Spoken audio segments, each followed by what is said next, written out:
Yagul. After Monte Alban collapsed, there were still Zapotecs in the area, but they were no longer in Monte Alban. It was a time of great political changes and a time of uncertainty and warfare. So where did the people of Monte Alban go? They went to the valley that contains Mitla and Yagul and Dainzu and Lambitieco, and they decided to build fortified cities because they weren't comfortable in the cities they were in anymore. And this is one of those cities. This is Yagul. I'm on top of a mesa right now, a plateau in the valley. It's very defensible. It rises up. This is one of the oldest parts of Yagul. This is the southern plaza. And this was a city already back in early times, during the Monte Alban 2 phase and 3, so in the years 500, 700. And this plaza is very old. It's the historic center of the city. And here is the frog statue. This is the first of many burials at the site of Yagul, underneath the oldest and most prominent western-facing pyramid of the site. I was attacked by fire ants while filming this. No pyramids allowed. After the collapse of Monte Alban, during the Monte Alban 4 period, sometime after the year 700, 800, a lot of the Zapotecs from Monte Alban came to Yagul. But why did they come to Yagul? Well, the reason why is that it's a very defensible place. Here you can see some remains of a stone wall. I'm on top of a mesa now. This is a very special protected natural area called a natural monument, one of only 11 such places in Mexico. You can see all around here there are cliffs. There are cliffs, and over on that cliff as well there's another settlement. There's probably more on the others that are around here. They came here to defend themselves. It was now a time of political instability, a time of war. The Mixtecs had moved into the valley. They'd started to live in Monte Alban. And people came here so that they could build a fortress. And all the people from the city of Yagüi, which is at the bottom of the valley, came here and started living here instead. Ironically, when the Spanish took over this place, they kicked everyone out of the city because they thought it was too defensible. They wouldn't be able to control them.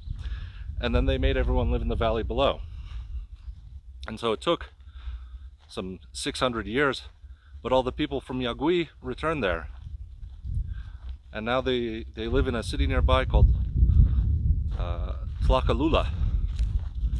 And as Tlacolula has grown, it's grown right around the historical center of Yagüi.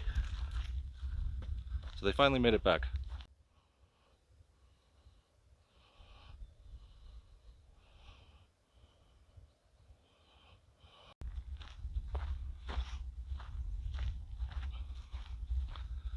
Next to the South Plaza, we have another plaza. You can see that the Zapotecs like to build these square plazas. There would be usually a pyramid, at least on one side. Often it was on the east side, facing the setting sun. And there would be some other buildings around here, lower buildings to not block the sun from entering that temple. And in the center, there's often an altar, but in this case not. Over here on the western side, you have a double tomb where the sun sets, often associated with death. In many cultures in the Zapotec culture as well as ancient Egypt. There, all the pyramids are on the west side of the Nile, mostly. That's because the setting sun is associated with death.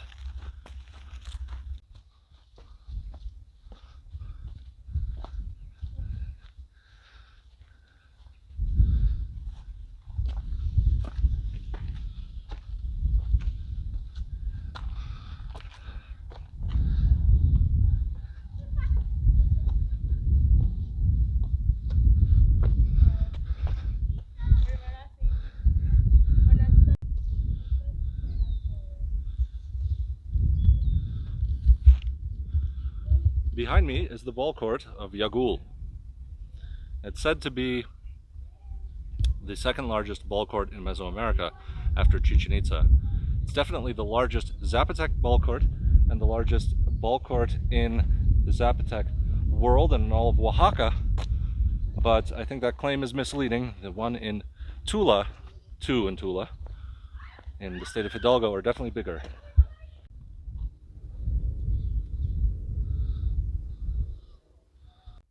Here's the ball court, and people would have sat on top to watch the game, and it would have also been visible to some degree from the palace, which is up there on top of the hill. The palace would have served as the residences of the ruling elite of the city of Yagul. I believe it's a bit unclear what sort of system of government the city would have had exactly in this post-classical period, since it follows the fall of Monte Alban as the centralized capital of the Zapotecs, and it seems that there were several rival polities vying for power. Also, it seems that religious worship was concentrated in the city of Mitla, which I'll be exploring in another episode coming up in this Zapotec series. For now, it's safe to say that there would have been probably dozens of people in this palace location, and it would have been most likely several immediate families, and not just that of one king, although we're not sure.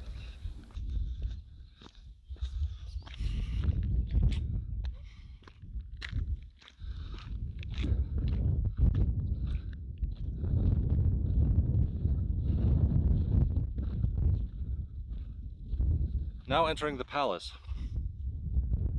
Palace consists of 6 plazas, 6 patios.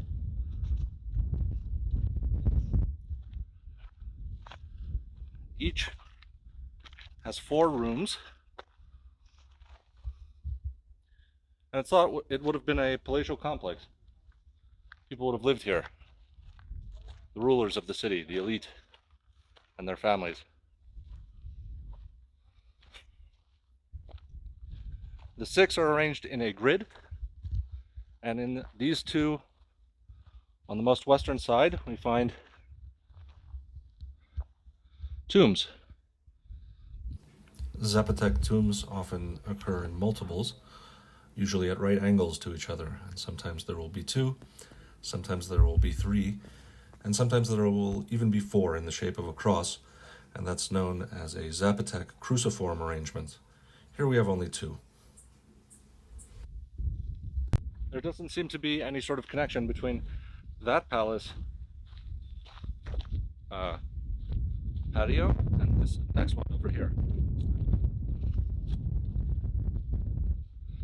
In fact, I'm not even sure how to enter this one. It doesn't seem to have access to the west side at all.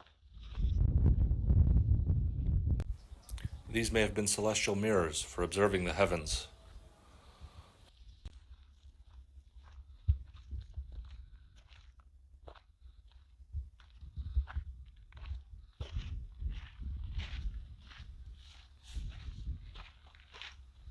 Someone described this as a labyrinthine series of connected passageways, and it certainly is. Okay, now I'm finally in this part of it. An absolutely enormous fire ants nest here. They've bitten me several times already.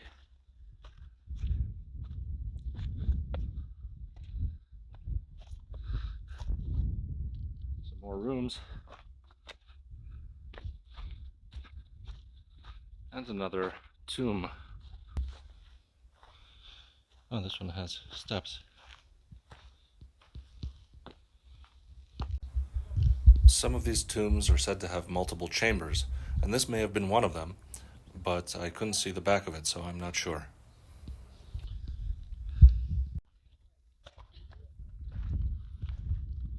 Oddly, there's a walled-off section of that room. Could have been someone buried inside. They found an offering box here. It's typical of the Mixtec style. It's filled with human teeth, among other treasures.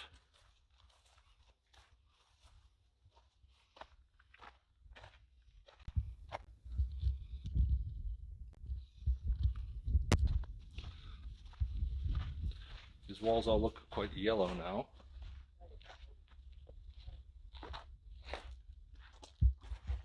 But originally they would have been red.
This room had some round columns.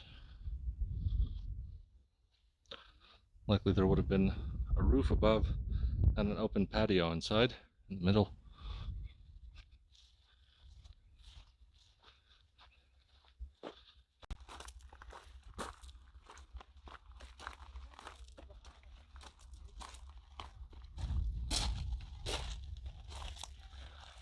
There you can see some of the original red painted stucco. The rest has become rather yellow. For some reason in this room it's quite well preserved.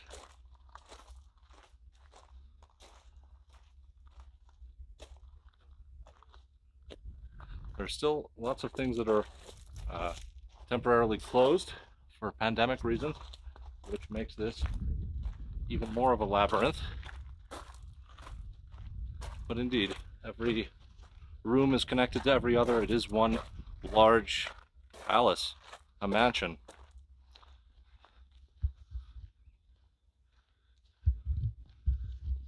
Another part over here. I think I went through 4 of them, 4 out of the 6. Seems like maybe these 2 are not connected, though it's hard to say.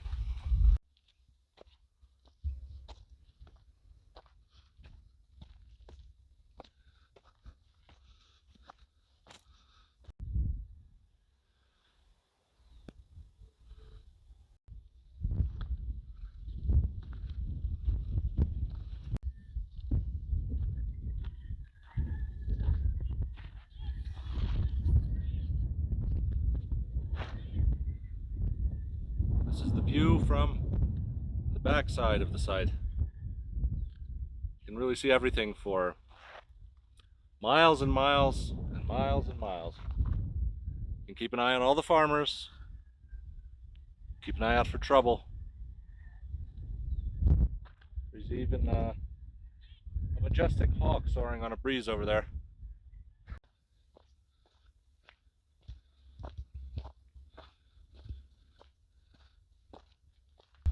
I believe there's a pyramid behind me, but it's not really visible from here because of all the dense plants.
Behind me you can see some vultures flying below me, and even further below that you have the city of Yagul. And over here we have one of the oldest burials in all of Yagul, still from the classical Monte Alban 3 period, if not the 2 period. There's a tomb down here.